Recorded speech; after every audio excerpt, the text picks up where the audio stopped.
അനുഗ്രഹിക്കണേ. എല്ലാ വർഷവും ഇതുപോലെ നല്ല പണി തന്ന് കൈ നിറയെ പണവും തന്ന് സഹായിക്കണേ. ഈ പാവപ്പെട്ടവന് കാത്തോളണേ. പഹൽഗാം ആക്രമണത്തിന്റെ പശ്ചാത്തലത്തിൽ കേന്ദ്ര സർക്കാരിനെതിരെ വിമർശനം ഉന്നയിച്ച അഖിൽ മാരാർക്കെതിരെ ജാമ്യമില്ലാ വകുപ്പ് പ്രകാരം കേസ്.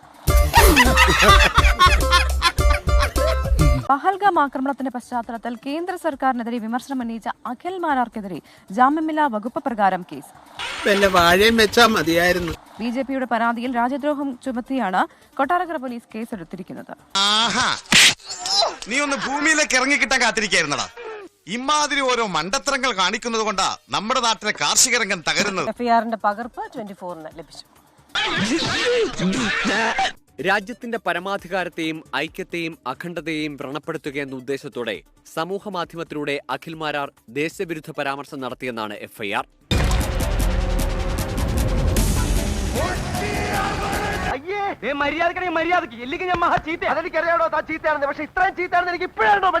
സാധാരണക്കാരായ പാകിസ്ഥാനികളെ കൊല ചെയ്തുവെന്നും മറ്റൊരു കരുത്തരായ രാജ്യത്തിന്റെ അടിമകളായി ആത്മാഭിമാനമില്ലാത്തവരായാണ് നമ്മുടെ ഭരണാധികാരികളും സേനയും നിലകൊള്ളുന്നതെന്നും വീഡിയോയിൽ പറയുന്നു. ഇന്ത്യ ബലൂചിസ്ഥാൻ ആയുധങ്ങൾ നൽകി പാകിസ്ഥാനിൽ സംഘർഷം സൃഷ്ടിച്ചെന്നുമാണ് അഖിൽ മാരാരുടെ പ്രതികരണം. സോറി.